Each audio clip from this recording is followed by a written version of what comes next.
రోజు తుంగభద్ర డ్యామ్ గేట్లు కొట్టుకుపోవడము, నీళ్లు వృధాగా సముద్రం కలిగిపోవడం అనేది చాలా విచారకరమైన విషయము. ఇది ఒక మానవ తప్పిదము. దీని నుంచి మనమంతా నేర్చుకోవాల్సింది చాలా ఉంది.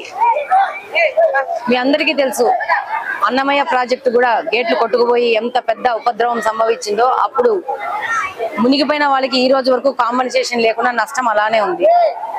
ఈ 5 సంవత్సరాల్లో జగన్మోహన్ రెడ్డి గారి ప్రభుత్వము నిర్లక్ష్యం వల్ల మనం ఎంతో నష్టపోయినాము. ఈ రోజు తుంగభద్ర గేటు కూలిపోవడం వల్ల మనకు రాయలసీమలో కూడా ఎంతో నష్టం జరిగే అవకాశం ఉంది.